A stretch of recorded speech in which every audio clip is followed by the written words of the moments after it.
देखिए, टॉपिक है बाबू हम लोग का क्या आज? एडजस्टमेंट एंट्री पढ़ना है। सबसे पहले एडजस्टमेंट एंट्री होता क्या है इसके बारे में डिस्कस करें। ठीक है ना? सीएमए में टॉपिक कहाँ से स्टार्ट हो रहा है? Adjustment entry with rectification of error, मतलब दो टॉपिक इसमें एक साथ में मिक्स किया हुआ है। एक एडजस्टमेंट एंट्री अलग है और एक आपका रेक्टिफिकेशन ऑफ एरर अलग है। ठीक है, तो पहले हम लोग एडजस्टमेंट एंट्री के बारे में पढ़ते हैं और उसके बाद हम लोग रेक्टिफिकेशन ऑफ एरर के बारे में डिस्कस करेंगे। देखिए, तो एडजस्टमेंट एंट्री किसको बोलते हैं? हम लोग एक अकाउंट का नाम सुने, किसका? Financial statement. नाम सुने फाइनेंशियल स्टेटमेंट का? हम्म। फाइनेंशियल स्टेटमेंट में हम लोग का कितना अकाउंट था? तीन अकाउंट बना। एक होता है हम लोग का ट्रेडिंग अकाउंट, बनाने के लिए बोलता है। दूसरा कौन सा था? प्रॉफिट एंड लॉस अकाउंट हम लोग को बनाने के लिए बोलता है। और एक आता है हम लोग का लास्ट, बैलेंस शीट। ये समझ लिए फाइनेंशियल स्टेटमेंट का कोर है। मतलब कोई भी कंपनीज, कोई भी फर्म का अगर हम फाइनेंशियल स्टेटमेंट देख लेते हैं तो उससे उससे हम अंदाजा लगाते हैं कि फाइनली वो फर्म कितने दिन तक ग्रो करने वाला है। ठीक है ना? खासकर उसका बैलेंस शीट देख करके। बैलेंस शीट में एसेट कितना है, लाइबिलिटीज कितना है, प्रॉफिट कितना जनरेट किया, वो सारा चीज हमको दिख जाता है। अब इसी से रिलेटेड क्या है, कभी कभी फाइनेंशियल स्टेटमेंट जब बनाते हैं हम लोग तो कुछ कुछ एरर देखने को मिलता है, कुछ एरर हो जाता है। ठीक है ना? प्रिपेयर कर रहे उसी टाइम, तो इस एरर को ही हम लोग को ठीक करने के या रेक्टिफाई करने के लिए हम लोग कुछ एडजस्टमेंट बनाते हैं, एडजस्टमेंट करते हैं। या एंट्री के फॉर्म में, अगर एंट्री करेंगे तो अकाउंट में ट्रीटमेंट होगा ही होगा। कि जनरल एंट्री बनेगा तो लेजर के फॉर्म में जाकर के वो क्या होगा, ठीक करना ही करना। तो ये जो एरर हो गया है या कुछ आइटम छूट गया है, उसको ठीक करने के लिए हम लोग एडजस्टमेंट इंटरेस्ट बनाते हैं। ठीक है, तो एडजस्टमेंट इंटरेस्ट क्या क्या है इसके बारे में डिस्कस करेंगे। सबसे पहला, फीचर्स। एडजस्टमेंट इंटरेस्ट जानने से पहले इसका फीचर्स जान लेते हैं। फीचर्स, तो बुक्स में देखिए फीचर्स लिखा हुआ सबसे पहला। फीचर्स ऑफ एडजस्टमेंट इंटरेस्ट में पहला नंबर क्या लिखा हुआ वो, these are the special type of generalities. ये एक क्या है, स्पेशल टाइप ऑफ जनरलिटीज है जो किससे रिलेटेड है, फाइनेंशियल स्टेटमेंट से रिलेटेड। दूसरा टॉपिक क्या बोला है, this entries are recorded on a journal entry and journal proper. मतलब ये जनरल एंट्री के फॉर्म में है, जनरल जनरल के फॉर्म में भी हो सकता है और जनरल प्रॉपर के भी फॉर्म में हो सकता है। तो सर जनरल प्रॉपर किसको बोलते हैं? जहां पे सब्सिडरी बुक को इफेक्ट नहीं करता हो उसको हम लोग जनरल प्रॉपर बोलते हैं। जैसे परचेज अकाउंट को इफेक्ट नहीं कर रहा हो, सेल्स को नहीं इफेक्ट कर रहा हो, कैश बुक को इफेक्ट नहीं कर रहा हो, है ना, बिल्स को इफेक्ट नहीं कर रहा, रिटर्न्स को, सेल्स रिटर्न या परचेज रिटर्न को इफेक्ट नहीं कर रहा हो, फिर भी इंटरेस्ट बन रहा है। ठीक है ना, तो वो मेरा जनरल प्रॉपर कहलाता है। उसको इफेक्ट नहीं करा तभी इसमें एंट्री बनेगा, रेक्टिफाई एंट्री, एडजस्टमेंट एंट्री बनेगा। नंबर थ्री में क्या बोला, they are pass to reflect the realities. ये क्या हुआ? जो भी पास करेंगे रियलिटी के बेस पे पास करेंगे। This entry pass to the compile comply with the accounting principle. जो भी है आप लोग पास करेंगे ये अकाउंटिंग प्रिंसिपल के बेस पे। अकाउंटिंग प्रिंसिपल कौन कौन सा है? अकाउंटिंग प्रिंसिपल्स, वो पर्सनल, रियल और नॉमिनल के बेस पे, उसके बेस पे हम लोग क्या करेंगे, इसको एंट्री पास करेंगे। चौथा लास्ट नंबर जो एंट्रीज है, फीचर से क्या है, adjustment entry pass at the end of accounting period. मतलब जब भी ये पास होगा अकाउंटिंग पीरियड का एंड में पास होगा। मतलब हम लोग अकाउंटिंग पीरियड कब से जानते हैं बाबू? 1 अप्रैल से 31 मार्च। तो ये क्लोजिंग डेट पे ही क्या बनेगा, ये इंटरेस्ट बनने वाला है। ठीक है, आगे चलते हैं। आगे क्या बोलता है बाबू, classification of adjustment entry, pre payment and pre receipts. मतलब पेमेंट पूरा होने से पहले और प्री रिसिप्ट्स होने से पहले का एंट्री क्या होता है। जैसे यहाँ पे प्रीपेड एक्सपेंसेस लिखा हुआ है एग्जांपल पे, सब्सक्रिप्शन रिसीव लिखा हुआ है इसके बारे में, एक्रूअल क्या होता है इसके बारे में सीखना है। ठीक है ना? तो कुछ हम लोग का इंटरेस्ट है, अब डायरेक्ट हम लोग इंटरेस्ट के बारे में डिस्कस करते चलते हैं। ठीक है, सबसे पहला इंटरेस्ट आता है, नंबर वन इंटरेस्ट, क्लोजिंग किसका, स्टॉक के बारे में। क्लोजिंग स्टॉक के बारे में ट्रीटमेंट बताइए बाबू, क्या हो सकता है, कहाँ जाएगा, कहाँ जाता है क्लोजिंग स्टॉक? ट्रेडिंग का क्रेडिट साइड में। तो क्या लिखेंगे, stock in, stock in trade, account debit to purchase account का, परचेज अकाउंट में लिख सकते हैं भैया। परचेज अकाउंट में भी अगर स्टॉक इन ट्रेड है, मतलब आ रहा है, तो परचेज में तो ऐड होगा ही, होगा ना। अभी आया नहीं है, मतलब आ रहा है, उसको परचेज में भी ऐड करना होगा, और ये ट्रेडिंग अकाउंट में भी जाएगा। ठीक। परचेज है मतलब ट्रेडिंग अकाउंट में तो जाएगा ही। परचेज, परचेज कहाँ होता है? ट्रेडिंग अकाउंट में होता है, लोग जानते हैं। अगर सिंपल क्लोजिंग स्टॉक है तो हम लोग closing stock account debit to क्या लिखेंगे? ट्रेडिंग अकाउंट लिखेंगे। अगर स्टॉक इन ट्रेड है मतलब वो अभी आ रहा है, आ करके मेरा परचेज में एडेड होगा, स्टॉक में भी बढ़ेगा, बढ़ेगा ना, इसलिए हम लोग परचेज मेंशन किए। ठीक है। दूसरा इंटरेस्ट मेरा किसके बारे में है बाबू? Goods withdrawal, withdrawn by owner. Owner क्या क्या है? निकाल लिया फॉर पर्सनल यूजर्स। बताइए, गुड्स क्या किया? हाँ, तो ड्राइंग्स होगा, तो ड्राइंग्स तो होगा, ये तो क्लियर है। लेकिन ये कटेगा कहाँ से पैसा? पीएल अकाउंट से नहीं जाएगा, ड्राइंग्स ट्रेडिंग से जाएगा, क्योंकि गुड्स निकाल रहा, यहाँ पे गुड्स निकाल रहा है, कैश नहीं निकाल रहा, प्रॉफिट एंड लॉस में नहीं जाएगा। ठीक है। तो ये कहाँ से माइनस होगा? ये परचेज से माइनस होगा। परचेज कहाँ? Trading account. ठीक है। कल ये जान लीजिए, थोड़ा सा डिस्कस कर लेते हैं आप। ये ट्रेडिंग अकाउंट होता है ना। ट्रेडिंग अकाउंट में इधर साइड जानते हैं हम लोग क्या होता है? परचेज, परचेज होता है। इधर ही हम लोग क्या माइनस करते हैं? परचेज रिटर्न भी माइनस करते हैं। ठीक है। इधर भी अगर हम क्या किए हैं, गुड्स विड्रॉ किए, तो परचेज से वैल्यू घटेगा कि नहीं घटेगा? यहाँ पे ड्राइंग्स होगा, ड्राइंग्स होगा, यहीं पे माइनस होगा। अगर किसी टाइप का चैरिटी में दिए हैं तो चैरिटी से भी यहीं से माइनस होगा। अगर हम क्या दिए हैं, फ्री सैंपल में यूज कर रहे हैं गुड्स को, फ्री सैंपल में फ्री में यूज कर रहे हैं, तो एडवर्टीजमेंट का नाम से जाएगा, मतलब पर गुड्स से रिलेटेड है तो परचेज से वो ट्रीटमेंट जाएगा। क्लियर हो गया सर? इसका ट्रीटमेंट और कहीं जाएगा, और भी जाएगा, जहां पे कहाँ पे बैलेंस शीट में जाएगा ट्रीटमेंट। ठीक है, समझ में आया? हम्म। तो इंटरेस्ट समझते चलना है। तो इंटरेस्ट समझ में आया। पहला सेकंड एंट्री क्या हुआ? Drawings account debit to purchase account. ठीक है। थर्ड इंटरेस्ट आता है। थर्ड एंट्री बोलता है goods distributed as free sample to public. क्या होगा? गुड्स तो बेचे हैं, 25 से तो माइनस होगा, लेकिन ये गुड्स किस लिए बेचे हैं? किस लिए बेचे हैं? एडवर्टाइज करने के लिए, ताकि इस प्रोडक्ट के बारे में पब्लिक जाने। इसका मतलब फार्म के लिए क्या हो गया? ये एक्सपेंस होगा। तो भी कौन सा एक्सपेंस है? डायरेक्ट एक्सपेंसेस है, इनडायरेक्ट एक्सपेंसेस नहीं है। डायरेक्ट एक्सपेंसेस किसको बोलते हैं? जो फैक्ट्री से रिलेटेड होता है। तो परचेस कहाँ पे है? फैक्ट्री में है। ठीक है।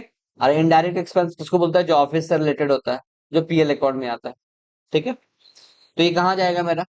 कहाँ से माइनस होगा? परचेस से माइनस होगा। तो क्या लिखेंगे? एडवर्टाइजमेंट अकाउंट डेबिट टू क्या लिखेंगे बाबू हम लोग? Purchase account. और ये एडवर्टीजमेंट कहाँ जाएगा? ये जाएगा आपका पीएल अकाउंट में। क्यों? क्योंकि फाइनली ये प्रॉफिट एंड लॉस को घटाता है। ठीक है। आगे चलते हैं। दूसरा केस, फोर्थ नंबर क्या आता है? फोर्थ नंबर क्या है?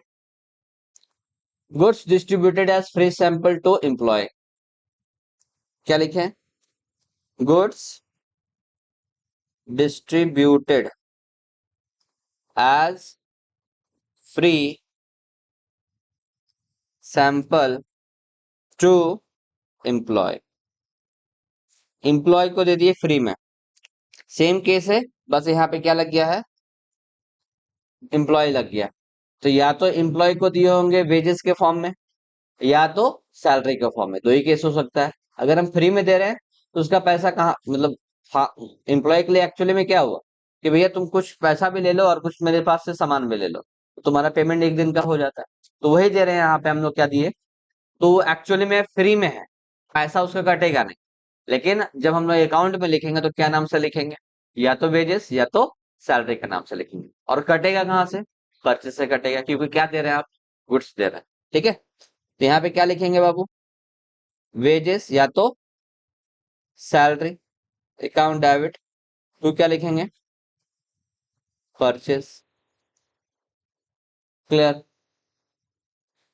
कोई दिक्कत यहाँ तक? हाँ, नहीं। चलिए आते हैं। वेरिएबल और सैलरी जो दे रहे हैं तो ये हाँ। उससे कट दिएगा। नहीं, पहला चीज है यहाँ पे देख लो, यहाँ पे वर्ड क्या लिखा हुआ है? फ्री में। अगर फ्री वर्ड नहीं लिखता तो जो भी उसका वेजेस बनता था उसमें से गुड्स का पैसा काट लेते, उसके बाद वेजेस का पैसा देते हैं। एग्जाम्पल के तौर पे मान लीजिए वेजेस 5,000 बन रहा है, तो हम उसको क्या दे दिए? 1,000 का गुड्स दे दिए उसको। ठीक है, सामान दे दिए। तो आप उसको पेमेंट कितना करेंगे कैश में? 4,000 का पेमेंट करेंगे। लेकिन इस केस में क्या हो रहा है कि हम फ्री में दे रहे हैं, मतलब तुम्हारा वेजेस का जो पैसा वो तो मिलेगा ही मिलेगा, लेकिन तुम मेरी तरफ से क्या ले जाओ? गुड्स ले जाओ फ्री में, है ना? तो क्या बाद में आपको हम कैसा क्या दे देंगे? 5,000 रुपये हम आपको देंगे वेजेस के फॉर्म में, वो कैश से चला जाएगा। लेकिन लेकिन फार्म के हिसाब से क्या हुआ? गुड्स गया ना, गेट्स गया, लेकिन किसको दिए? एम्प्लॉय को दिए। तो वो क्या लिख रहा है? वेजेस का नाम से या तो किस सैलरीज का नाम से लिखा है। क्लियर हो गया? अगर वहां पे फ्री वर्ड यूज नहीं करता तो वेजेस के नाम से हम लोग काट लेते। क्लियर हो गया? नेक्स्ट वर्ड आता है बाबू हम लोग का, नेक्स्ट स्टेटमेंट है गुड्स इन ट्रांजिट।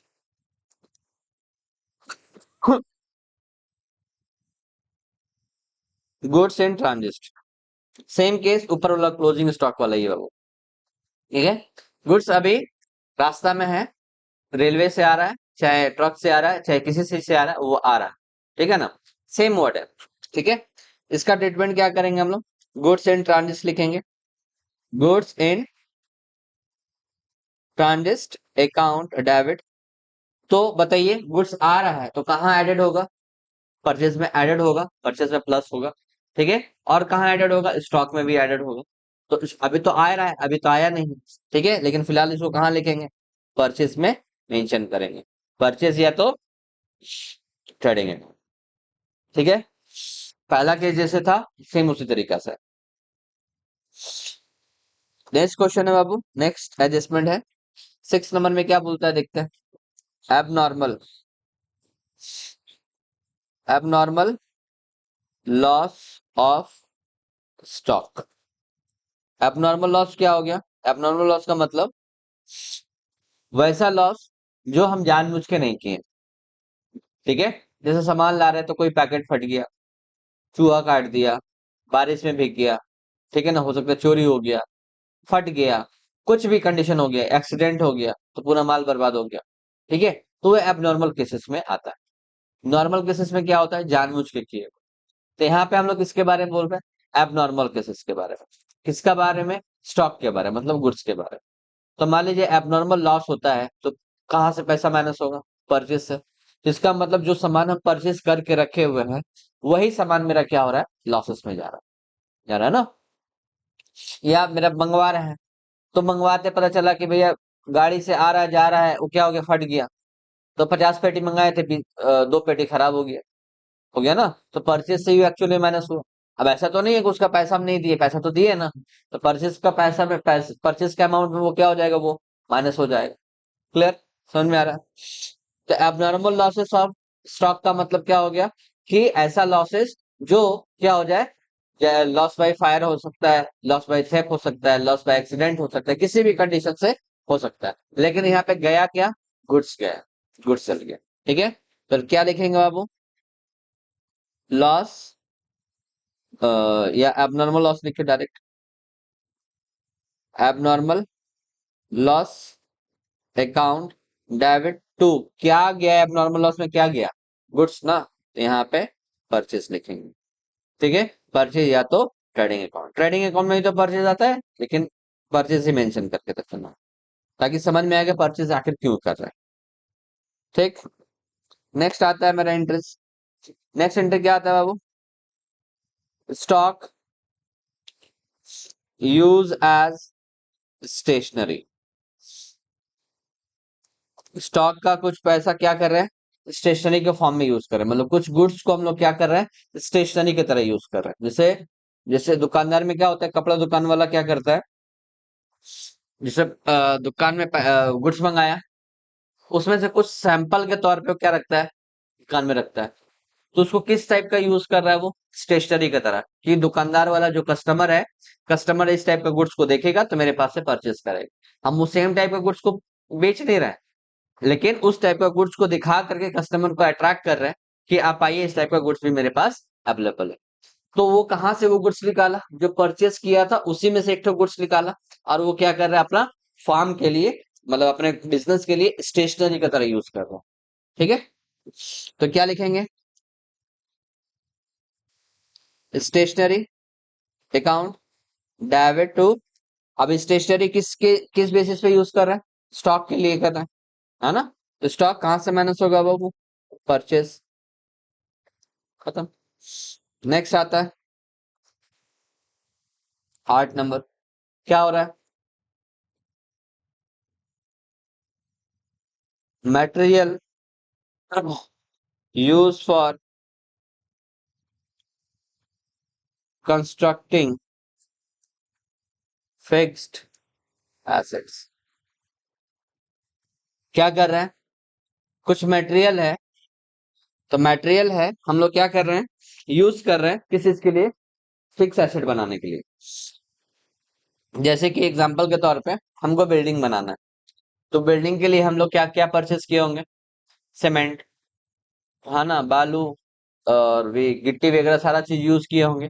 तो उस स्टॉक को यूज कर करके हम क्या बना रहे हैं, बिल्डिंग बना रहे हैं, मतलब फिक्स एसेट बना रहे हैं, बना रहे हैं ना।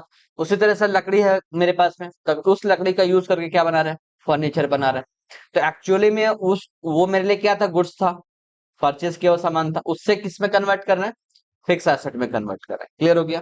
तो वो पैसा कहाँ से माइनस होगा, एक्चुअली में परचेस से ही माइनस होगा। ठीक है, तो यहाँ क्या लिखेंगे बाबू, fixed assets account debit to, क्या लिखेंगे बाबू, परचेस। क्लियर, कोई दिक्कत, कोई दिक्कत नहीं। नेक्स्ट सेंटर देखिए,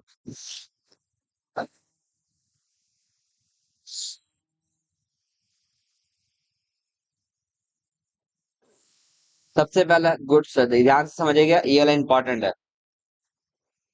गुड्स एंड ऑन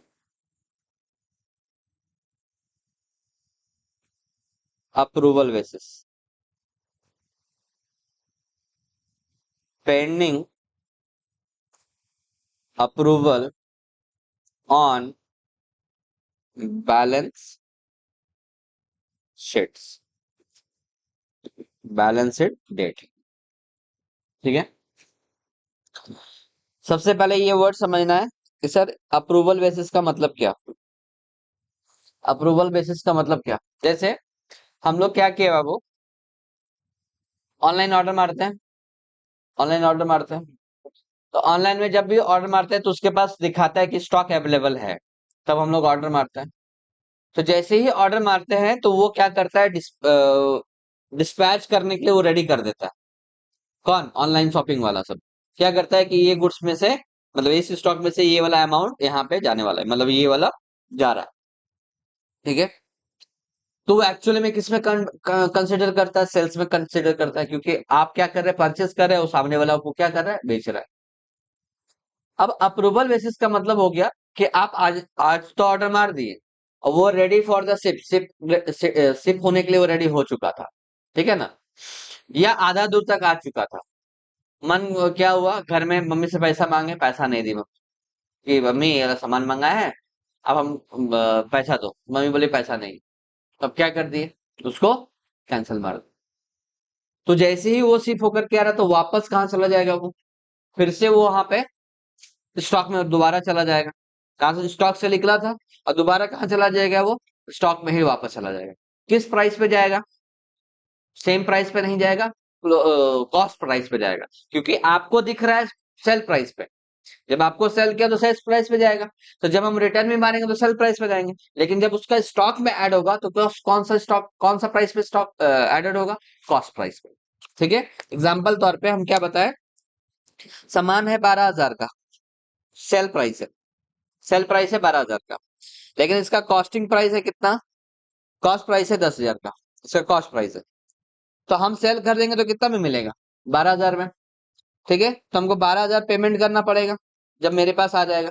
लेकिन जब हम रिटर्न कर दिए तो सेल से कितना रिटर्न होगा, 12,000 का रिटर्न होगा, लेकिन स्टॉक में कितना का बढ़ेगा, 10,000 का बढ़ेगा। क्यों, क्योंकि एक्चुअली में वो क्या था, 10,000 का प्रोडक्ट था। कंपनी समझ में आ गया। ठीक है, इसी तरीका से तो दो जगह इसका ट्रीटमेंट हो रहा है बाबू, ध्यान से समझना। पहला एंट्री कहाँ हो जाएगा, सेल से, sales account debit to sales return के नाम से चला जाएगा, या सेल्स रिटर्न सस्पेंस के नाम से चला जाएगा। अप्रूवल का मतलब समझ में आया। ठीक है, नेक्स्ट क्या है, स्टॉक ऑन, और ये पैसा कहाँ जाकर के एडेड हो जाएगा, बताइए। ये जो रिटर्न मारे हैं ये कहाँ जाकर के एडेड हो जाएगा, स्टॉक में एडेड हो जाएगा।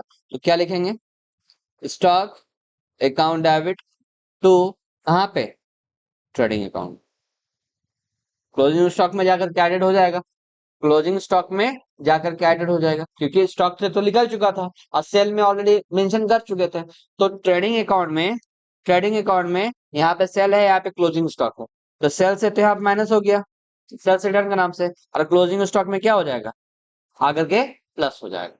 क्लियर हो जाएगा, क्या नाम से प्लस हो जाएगा, सेल्स के या सेल्स रिटर्न के नाम से आकर के प्लस हो जाएगा। क्लियर हो गया, समझ में आया, चलो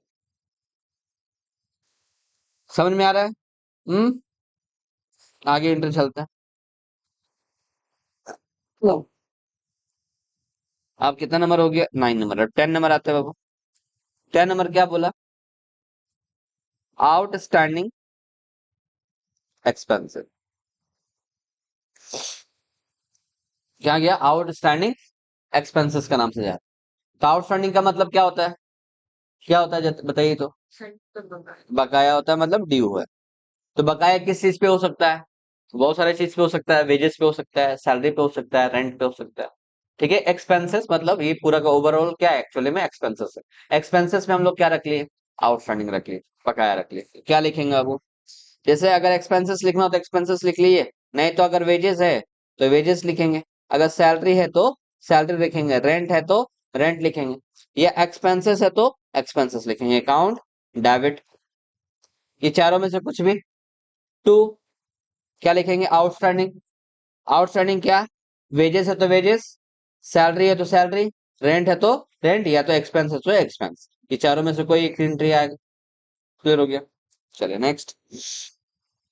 11 नंबर क्वेश्चन, 11 नंबर एडजस्टमेंट क्या बोलता है बाबू, प्रिपेड, प्रिपेड का मतलब, सो अभी एक्सपेंसेस बता रहा है, एक्सपेंसेस का प्रिपेड मतलब जो एक्सपेंस पहले बाद में होने वाला है ना, अब अभी ही पेड कर दिए, तो बाद में जब पैसा देंगे क्या करेंगे हम लोग, काट के देंगे पैसा पूरा।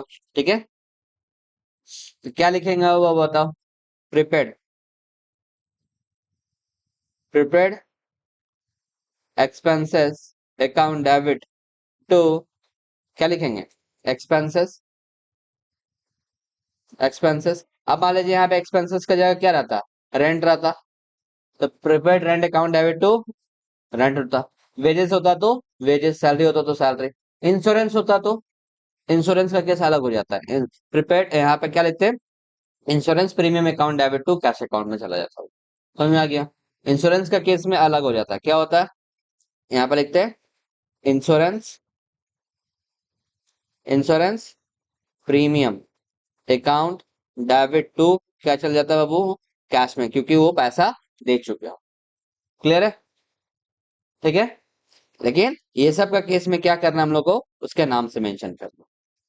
तो इंश्योरेंस आएगा तो इंश्योरेंस का केस से, अगर नहीं आया तो ये नॉर्मल जैसे हम लोग को बनाना है उसके से चलेगा।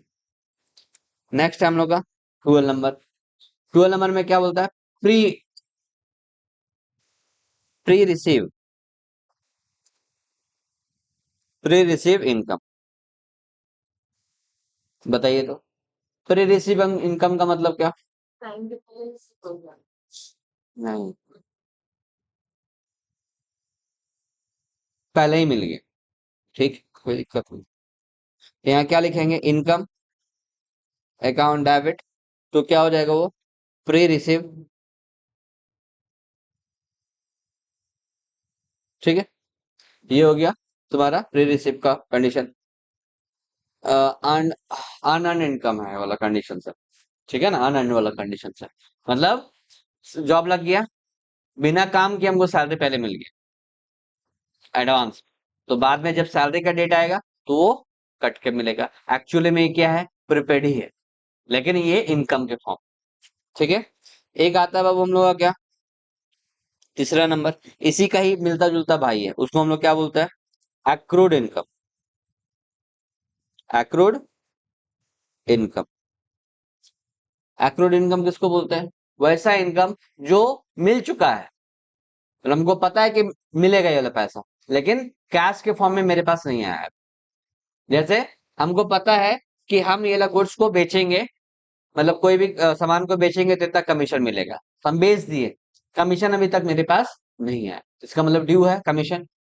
उस केस को, उस इनकम को हम लोग क्या बोलते हैं, एक्रूड बोलते हैं। क्लियर हो गया। ठीक है, तो उसको क्या लिखेंगे बाबू, accrued income to income account. Clear. Next है, नेक्स्ट क्या बाबू हम लोग का 14 नंबर, 14 नंबर में क्या बोलता है, डेप्रिसिएशन लग रहा है या एमोटाइजेशन लग रहा है। एमोटाइजेशन किस पे लगता है, फिक्स एसेट पे, और ये इंटेंजिबल पे,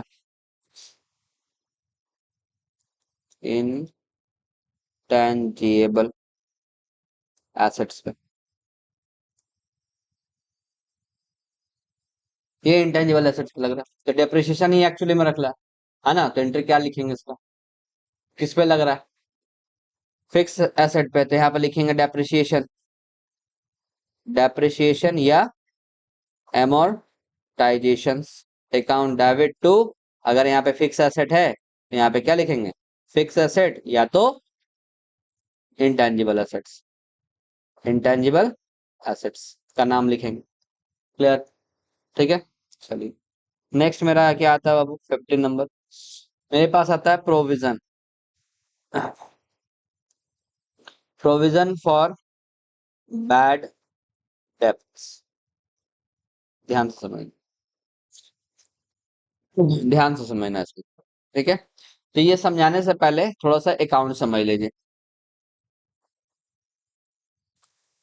प्रोविजन कहाँ कहाँ इफेक्ट करता है, दो अकाउंट को इफेक्ट करता है बाबू, एक होता है तुम्हारा पीएल अकाउंट, एक होता है तुम्हारा बैलेंस शीट। ठीक है, जैसे क्वेश्चन में पहले से यहाँ पे बैड डेब्ट्स गिवन है, बैड डेब्ट्स गिवन है, और यहाँ पे डेटर गिवन है। बैड डेब्ट्स किसको बोलता है, डेटर वाला ही आदमी पैसा डुबा चुका है ना, तो डेटर कहाँ होता है, बैलेंस शीट में। अब यहाँ पे क्या हो गया, फिर से बैड डेब्ट हो गया, इसको हम लोग क्या बोलते हैं, फर्दर बैड डेब्ट, है ना, फर्दर बैड डेब्ट। तो इसका मतलब ये जो डेटर में जो पैसा बकाया था, वो पैसा फिर से हमको कुछ आदमी का नहीं मिली। जैसे बैड डेब्ट में तो मान चुके हैं कि भैया कुछ कुछ ऐसा पैसा था वो नहीं मिला, एकदम फाइनली मेरा नील हो गया, वो पैसा नहीं मिला, लेकिन बाकी जो मेरे पास में डेटर बचा हुआ है, इतना में से तो पैसा मिलना चाहिए, लेकिन जब एडजस्टमेंट करने गए तो पता पता चला क्या, कि इस डेटर में से कुछ आदमी पैसा डुबा दिया। ठीक है, तो यहां से फिर से क्या हो जाएगा, माइनस, क्या नाम से माइनस होगा बाबू, फॉर बैड डेब्ट्स के नाम से। मान लीजिए समथिंग कुछ अमाउंट होगा, माइनस करने के बाद यहाँ पे कुछ बैलेंस बचेगा, और ये फर्दर बैड डेब्ट्स कहाँ जाएगा, ये फिर से बैड डेब्ट्स में जाकर के एडेड हो जाएगा। ठीक है, यहाँ पे जाकर के ऐड हो गया, तो कौन सा अकाउंट में ऐड हुआ, पीएल अकाउंट में। ठीक है, तो एक एंट्री क्या बनना चाहिए, पीएल अकाउंट डेबिट टू क्या हो जा, फर्दर बैलेंस होता ना, फर्दर बैलेंस होता, ये पहले से गिवन है और ये वाला पहले से गिवन है, इसका नहीं बोल रहा, जो अभी एडजस्टमेंट कर रहे हैं उसका समझ लेंगे। तो फर्दर बैलेंस होता, तो लेकिन वहां पे वर्ड में क्या लिख देगा, ये प्रोविजन फॉर बैलेंस लिखा है, मतलब फिर से मान लेंगे फिर से इतना डूब गया, प्रोविजन का मतलब माना कितना डूब जाएगा फिर से, मतलब पहले से तो लेट माने थे, बैड डेब्ट्स तो फिर से हो ही चुका था, लेकिन और माने के और डूब जाएगा। ठीक है, तो वो बैड डेब्ट्स हो चुका, ये जो बैड डेब्ट्स था ये फर्दर बैड डेब्ट्स मतलब ये हो चुका, मतलब ये रिकवर नहीं होने वाला। ठीक है, आगे चले। आगे एडजस्टमेंट में और कुछ वर्ड बोलता है, वो वर्ड क्या बोलता है, प्रोविजन फॉर डाउटफुल डेब्ट्स लिखता है। मतलब अब जो डेटर बचा हुआ है इसमें भी से कंपनी को डाउट है, जिसमें से भी हो सकता है कुछ डूब जाए, तो वो कंपनी मान के चलता है ना, वो एक्चुअली में डूबा नहीं है, कंपनी मान लिया है कितना डूब जाएगा, तो उसको हम लोग क्या करते हैं, यहाँ से फिर से माइनस करते हैं, क्या नाम से, प्रोविजन फॉर डाउटफुल डेब्ट्स के नाम से। ठीक है, यहाँ से कुछ अमाउंट माइनस हो गया, और ये फिर से कहाँ जाकर के एडेड हो जाएगा बाबू, बैड डेब्ट्स में जाकर के एडेड हो जाएगा, पीएल अकाउंट यहाँ पे जाकर के ऐड हो, तो इंटर क्या बनेगा यहाँ पे, PL2 provision for doubtful debts बनेगा, PL2 provision for doubtful debts के नाम से बनेगा सेकेंड इंटर। अब अभी भी यहाँ पे डेटर बाकी है ना। ठीक है, तो अब क्या हुआ, कंपनी के पास में कोई डेटर आया देने के लिए पैसा, लेकिन उस डेटर ने उस वो डेटर बोला कि सर हमको कुछ डिस्काउंट चाहिए, हम आपको पैसा तो दे देंगे लेकिन कुछ हमको डिस्काउंट दीजिए। ठीक है ना, तो डेटर का जो भी अमाउंट था, जैसे मान लिया 10,000 देना था उसको, तो बोला कि ठीक है हम 10% आपको डिस्काउंट दे देंगे, तो 10,000 का 10% मतलब 1,000, 1,000 डिस्काउंट हुआ ना, तो मेरा कहाँ इफेक्ट करेगा, डेटर में इफेक्ट करेगा, तो क्या नाम से जाएगा, डिस्काउंट ऑन डेटर के नाम से जाएगा। कितना चला गया, 1,000 मान के चलो, तो वो भी क्या हुआ, मेरे लिए पैसा डूब गया। ये कहाँ से लिखेंगे हम लोग, अलग से लिखेंगे, वो इसका लाइन अलग से लिखेंगे, यहाँ पर लिखेंगे टू, क्या नाम से, डिस्काउंट ऑन डेटर। ठीक है, अलग से यहाँ पे लिखे, सर इसमें क्यों नहीं ऐड किए, क्योंकि वो बैड डेब्ट्स का पार्ट नहीं था, वो डिस्काउंट का पार्ट। ठीक है, अब एक वर्ड आता है, जैसे ये प्रोविजन फॉर डाउटफुल डेब्ट्स लिखे हुए हैं, ये प्रोविजन फॉर डाउटफुल डेब्ट्स लिखे हुए हैं, ये एडजस्टमेंट वाला है, मतलब ये न्यू प्रोविजन, जो एडजस्टमेंट के अंदर में जो दिया है वो न्यू प्रोविजन। अब ऐसा प्रोविजन क्वेश्चन में पहले से भी मान के रखा होगा, बैलेंस शीट में, जब बैलेंस शीट बना रहे होंगे हम लोग, बैलेंस शीट क्वेश्चन में पहले से गिवन होगा, यहाँ पे डेटर में भी हम लोग क्या, प्रोविजन पहले से मेंशन होगा, पहले से डेटर्स के साथ में ये माइनस होगा, तो इस प्रोविजन को हम लोग क्या बोलते हैं, ओल्ड प्रोविजन बोलते हैं, क्या बोलते हैं, ओल्ड प्रोविजन। और नीचे जो एडजस्टमेंट में दिया रहता है provision, provision for doubtful debts, वो एक्चुअल में क्या होता है, न्यू प्रोविजन होता है। ठीक है, तो यहाँ पे जो हम लोग प्रोविजन माइनस किए वो कौन सा है, न्यू वाला है।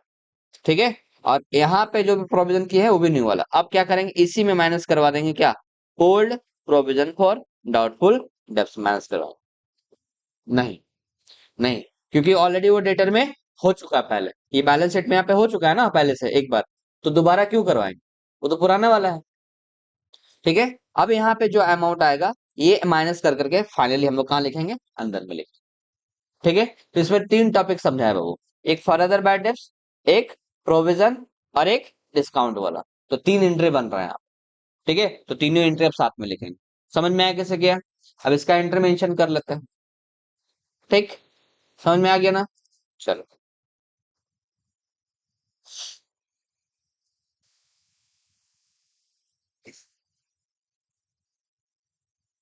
इसलिए अकाउंट से समझा दी ताकि समझ में आ जाए, एंट्री लिखते तो हो सकता है समझ में नहीं आता।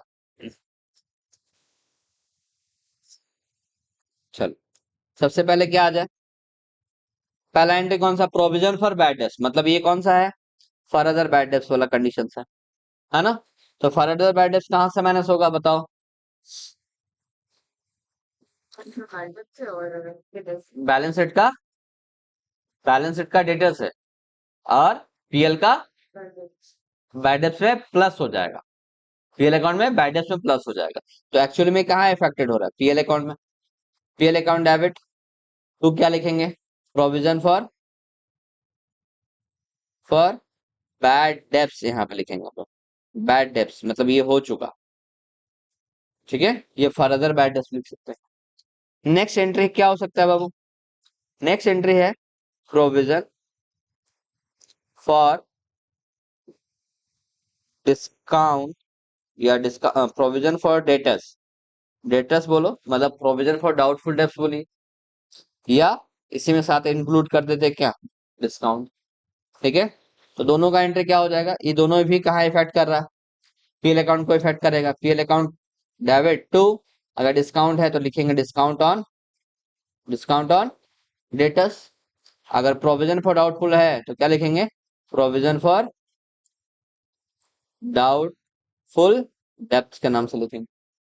ठीक है, क्लियर। अगर अलग अलग लिखना तो अलग अलग भी लिख सकते हैं, कोई दिक्कत नहीं, एक साथ में लिख लिया हमने। तीन एंट्री खत्म, खत्म हो गया। अब आता है एक एंट्री आता है last 17 number, mutual set of between between debtor and creditor, set बोले ना, सेट ऑफ क्रेडिटर, है ना। दोनों क्या किया, डेटर भी और क्रेडिटर भी दोनों एक साथ में मिल गया, डेटर को फार्म को पैसा देना है और क्रेडिटर को फार्म से पैसा लेना है, तो फार्म क्या किया, दोनों को एक साथ में खड़ा कर दिया। डेटर बोल रहा है हम आपको पैसा दे रहे हैं, क्रेडिटर बोल रहा है तो आप हमको पैसा दीजिए, तो फार्म क्या बोल रहा है कि भैया आप लोग एक दूसरे को पैसा दे दीजिए। ठीक है, आप एक दूसरे को पैसा दे दीजिए, क्रेडिटर पैसा ले लेगा और डेटर पैसा दे देगा, तो दोनों का काम एक ही साथ हो गया। फार्म के अकाउंट में क्या हो गया, डेटर से भी पैसा मिल गया और क्रेडिटर से भी पैसा मिल गया, जब फार्म का अकाउंट में जब आएगा तो ये दोनों का एक तो सेटलमेंट हो गया आपस में, इसको पैसा लेना था, इसको पैसा देना था, ये क्या किया, पैसा दे दिया, ये पैसा रिसीव कर लिया, ये दोनों का एंट्री साथ साथ हो गया। फार्म का अकाउंट में क्या हुआ, डेटर से पैसा मिल भी गया और क्रेडिटर को पेमेंट भी कर दिया, तो एंट्री कैसे लिखेंगे, एंट्री कैसे लिखेंगे बाबू, क्रेडिटर जो है क्या हो जाएगा, रिसीवर हो जाएगा, तो यहाँ पे लिखेंगे क्रेडिटर अकाउंट डेबिट, और डेटर मेरा क्या हो जाएगा, गिवर हो जाएगा, उसको कहाँ लिखेंगे, क्रेडिट में, सिंपल। हाँ एक ही मिनट में समझ में आ गया, कोई दिक्कत, कोई दिक्कत नहीं, तो इंटरेस्ट समझ में आया, कोई दिक्कत यहाँ तक नहीं ना। चलिए कुछ इंटरेस्ट और भी है जो आगे समझा जाए, प्रोविजन से रिलेटेड है, उसको समझते हैं हम लोग आगे।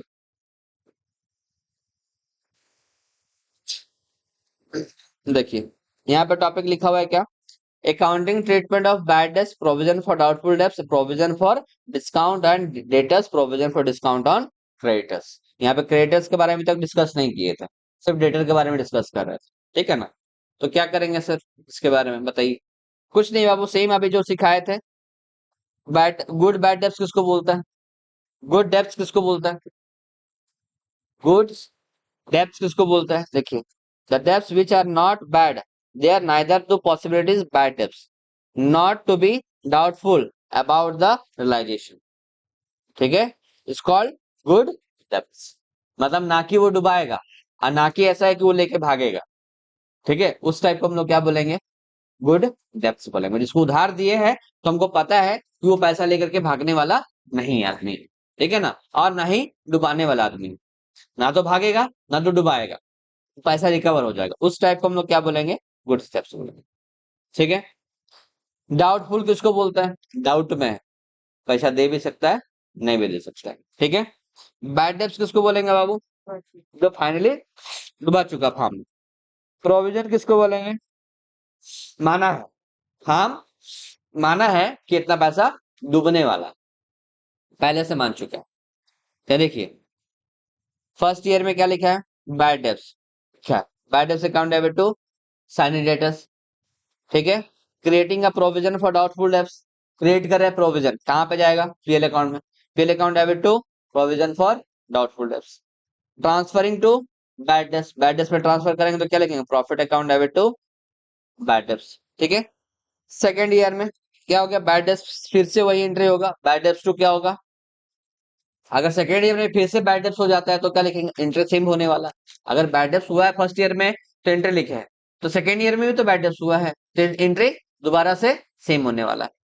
प्रॉफिट आएगा, कहाँ ट्रांसफर करेंगे बाबू, प्रॉफिट एंड लॉस में ये ट्रांसफर होगा, ये जो बैड डेब्ट्स हुआ है ये कहाँ ट्रांसफर हो जाएगा, पीएल अकाउंट में ट्रांसफर हो जाएगा।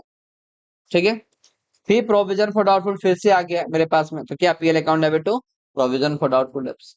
नेक्स्ट है क्या, closing balance and less than opening provision. तो provision balance, provision for doubtful debts account debit to कहाँ ट्रांसफर किए सर, ये वाला कौन सा केस है, ओपनिंग बैलेंस है क्या है, ये मेरा कम है। ओपनिंग बैलेंस कौन सा, हम बताए थे अभी ओल्ड प्रोविजन, ओल्ड प्रोविजन के बारे में डिस्कस किए थे, और एक क्या था मेरा न्यू प्रोविजन। तो ओल्ड प्रोविजन मेरा क्या था, मान लीजिए 5,000 था, और न्यू प्रोविजन मेरा कितना है 2,000 रुपया, ठीक है ना।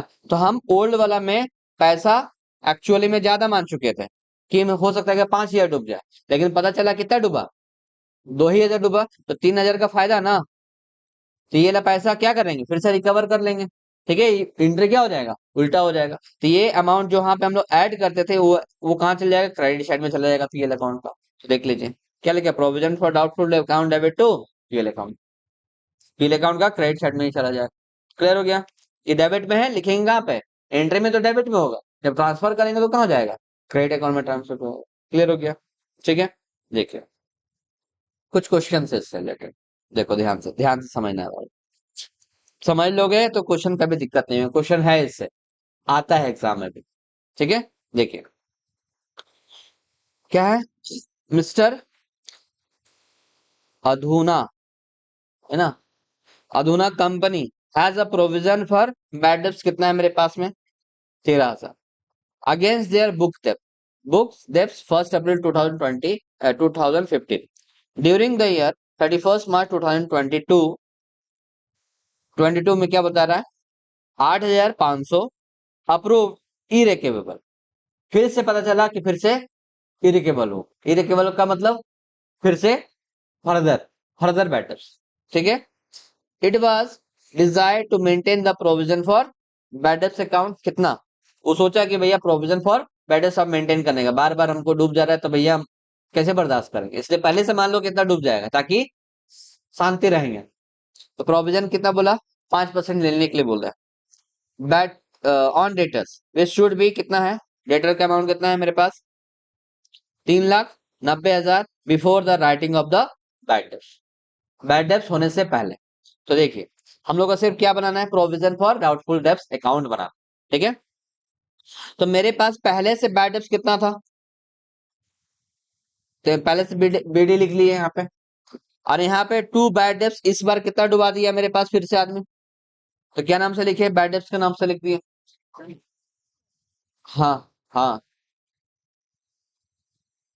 ये तो पहले से चला गया सीडी में ना, ये पीएल अकाउंट नहीं है, पीएल अकाउंट में ऐड होते चला जाता है ना, वो वाला नहीं है, यहाँ पे पीएल क्या है, प्रोविजन फॉर डाउटफुल डेब्ट्स है, ठीक है। तो इतना तो मेरा बैड डेब्ट्स हो चुका, फिर से मेरा क्या हो गया, बैड डेब्ट्स मान चुके। अब क्या हो गया मेरे पास में बाबू, अब प्रोविजंस लग रहा है कितना परसेंट, कितना परसेंट 5%। तो जो बैड डेब्ट्स हो चुका उसको तो हम मेंटेन कर चुके होंगे डेटर्स में, यहाँ पे हम लोग फिर से मेरे पास में बैड डेब्ट हो चुका 8,500, तो 3,90,000 में से 8,500 माइनस कर दिए बैड डेब्ट्स के नाम से, बचा मेरे पास समथिंग कुछ, कुछ बचेगा, क्या बचेगा 3,008 3,000 3,00,000 81,500 बचेगा लगभग में, है ना, सही है। इसका 5%। इसका 5% निकालना है, इसका 5% निकालेंगे तो 19,75 आता है, 19,075, यहाँ पे क्या लिख लिया 19,075, ठीक है। तो अब पहले से डेटर इतना था मेरे पास में, और अब इतना डूब गया एक्चुअल में, ये तो डूब ही गया, साथ साथ इतना मान लिया कि भैया और इतना डूब जाएगा, तो मेरे पीएल अकाउंट में फिर टोटल कितना जाएगा, इतना में से ये माइनस कर देंगे, तो फाइनली कितना लिखेंगे पीएल अकाउंट में 14,575। क्लियर, ठीक है। फिर से देखिए यहाँ पे एक और क्वेश्चन है, इसमें क्या बनाने के लिए बोला है, पास जस्ट जनरेटरी ledger account are relevant in the profit and loss account of the balance sheet, मतलब में सारा बनाने के लिए बोला है, ठीक है। तो जनरेटरी बनाया है, नीचे बैड डेब्ट्स अकाउंट बनाया है, प्रोविजन अकाउंट बनाया है, सैंड्री सैंड्री डेटर अकाउंट बनाया है, और इसका प्रॉफिट एंड लॉस में क्या इफेक्टेड होगा उसके बारे में बनाया है, और लास्ट में मेरा बैलेंस शीट भी बनाया है, ठीक है। इसको देख लेंगे तो पूरा का पूरा क्लियर हो जाएगा, ठीक है। समझ लेते हैं, देखो क्वेश्चन में बोला 1 अप्रैल 2021 the balance of provision for bad and doubtful debts कितना है, 13,000 मेरे पास पहले से है। तो कहाँ चला जाएगा ये? प्रोविजन फॉर डाउटफुल डेब्ट्स में चला जाएगा। डाउटफुल डेब्ट्स में कितना है मेरे पास? 13,000 है। तो क्या लिखे? बाय बैलेंस बीडी के नाम से लिख लिए। ठीक, आगे चले। आगे क्या बोलता है बाबू? The bad debts during the 21 और 22 में कितना दिखा रहा है बाबू? 95 100 रुपीज का दिखा रहा है।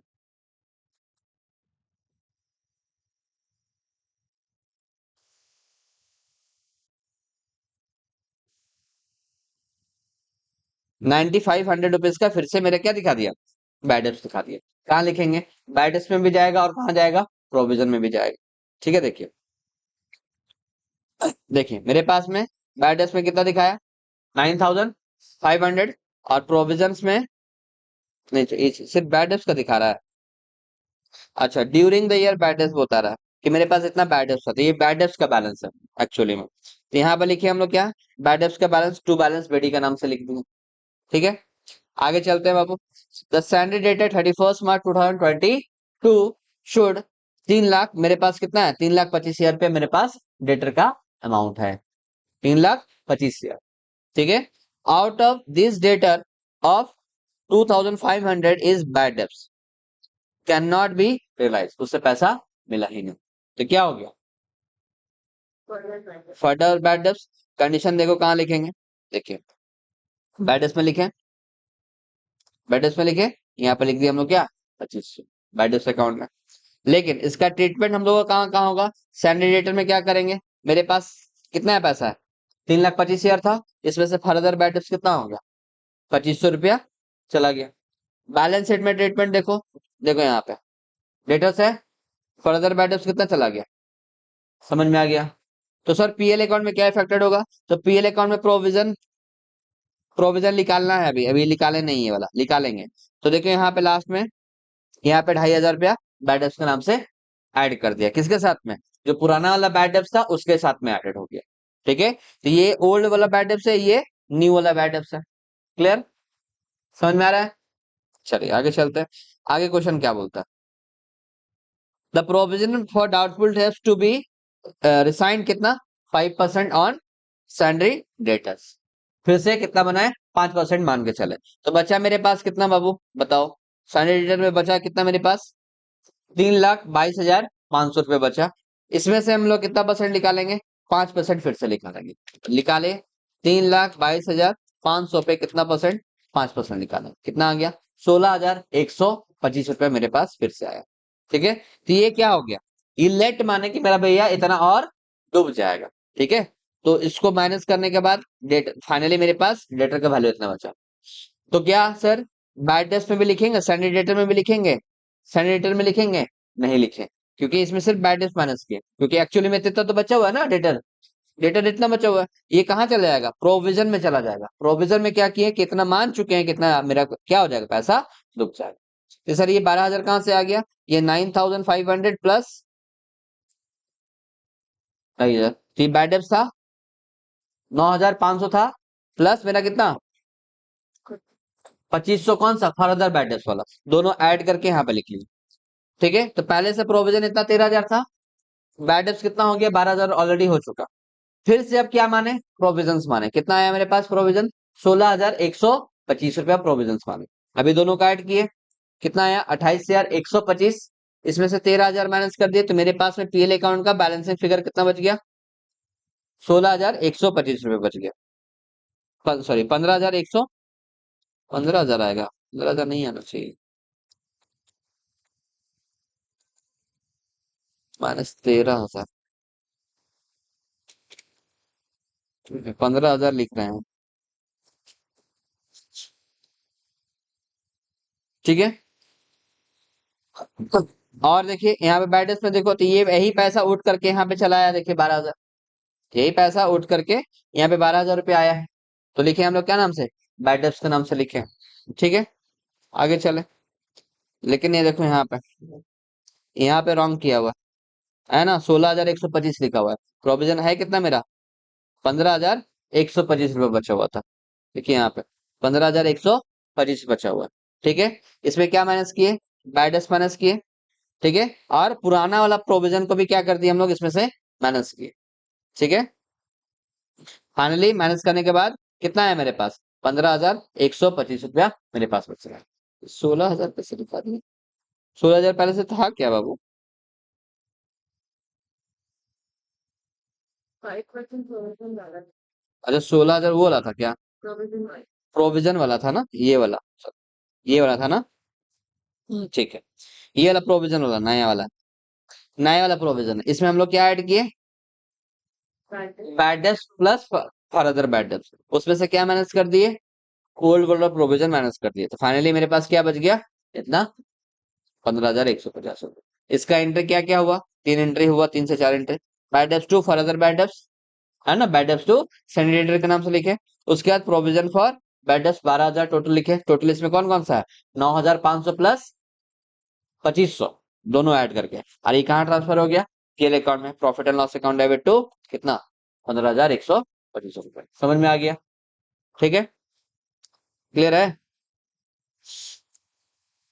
अब यहाँ पे क्या किया बाबू, डिस्काउंट दिया हुआ है, तो बस इसी के आगे जो बचा हुआ है ना, देखिए यहाँ पे जो डेटर बचा हुआ है, इसी में हम लोग क्या माइनस कर लेंगे, डिस्काउंट माइनस कर देंगे, और इसको कहाँ लिख देंगे, पीएल अकाउंट में अलग से, इसको क्या कर लेंगे, लिख देंगे डिस्काउंट के नाम से यहाँ पे अलग से। ठीक है, बस डिस्काउंट वाला कंडीशन खत्म। ठीक है, देखिए, देखना चाहें तो देखिए यहाँ पे,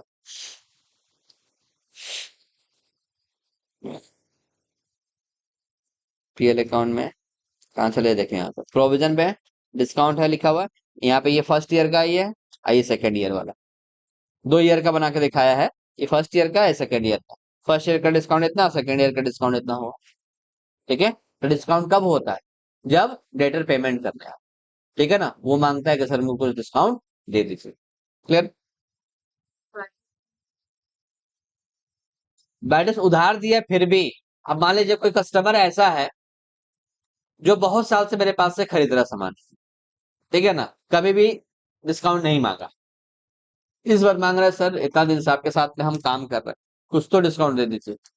पूछ दिया, क्या बोल दिया, तो क्या करोगे, डिस्काउंट नहीं दोगे। मतलब आप ही का मान लीजिए कोई रिलेटिव है, ठीक है, और आप मेरे पास पढ़ चुके हैं, और आपका रिलेटिव का कोई भाई या बहन आया मेरे सर, इसको 11 12 पढ़ा दीजिए, जो जेन्युइन फीस था हम बताएं, बोले सर कुछ कम कर दिए, तो हम क्या करें, कम करेंगे कि नहीं करेंगे, करेंगे ना।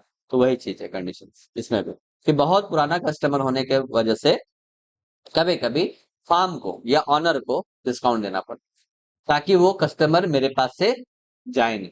ठीक है ना, वो मेंटेन। अब एक नया ट्विस्ट है क्या बाबू इसमें, बैड डेब्ट्स रिकवर, मतलब हो गया, डूब तो गया, तो क्या सर वो बाद में मिलेगा, नहीं, मिल भी सकता है और नहीं भी मिल सकता है, दोनों केस हो सकता है।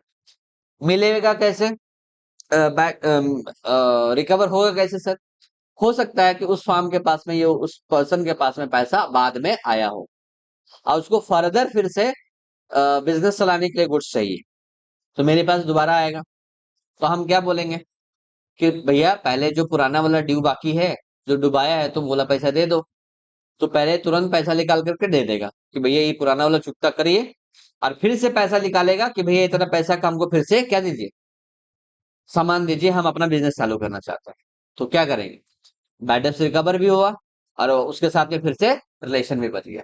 मतलब जो मेरा रेडर था, डुबा के चला गया था, तो उसको हम लोग बैड डेब्ट कैटेगरी में मान लिए थे, डुबा दिया था। अब वही डेटर फिर से दोबारा आया, क्योंकि वो मेरा कस्टमर तो रहा था पुराना, लेकिन हो सकता है कुछ कंडीशन से मेरा पैसा डुबा दिया, कस्टमर तो था ना, लेकिन बाद में आया, भैया लीजिए पैसा, बाद में बोला कि सर पैसा ले लीजिए, आप पैसा लीजिए, और फिर क्या बोला कि सर हमको आप फिर से बिजनेस स्टार्ट करना, तो हम फिर से बोलेंगे ना, ठीक है कुछ पैसा जमा करो फिर से, तब हम तुमको गुड्स देंगे। ठीक है, ताकि हमको भी तो बिजनेस चलाना है, उसको भी बिजनेस चलाना है, तो फिर से वो क्या करेगा, पैसा दे करके अपना बिजनेस चालू कर लेगा। ठीक है, तो मेरे लिए केस के लिए क्या हुआ, कि जो पुराना बैड डेब्ट था, जो डूब चुका था, वो रिकवर। ठीक है, तो क्या नाम से लिखेंगे बाबू, कैसे रिकवर होगा, कैश से या तो बैंक से, तो क्या लिखेंगे, cash account debit to bad debts recover, और ये कहाँ इफेक्टेड होगा, पीएल अकाउंट में इफेक्टेड होगा, पीएल अकाउंट में पैसा इनकम के फॉर्म में आएगा, आएगा किधर साइड में, पीएल अकाउंट में किस साइड लिखेंगे, इधर लिखेंगे बैड डेब्ट्स रिकवर के नाम से।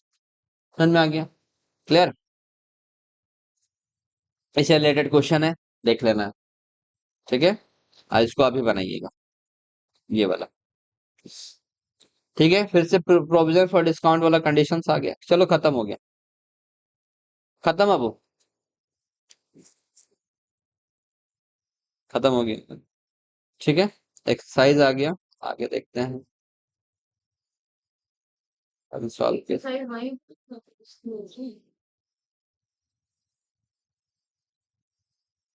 रेक्टिफिकेशन नहीं डाला, अब वही है रेक्टिफिकेशन, मतलब उसको सुधार के फिर से लिखना। ठीक है, नहीं यही वाला ही था।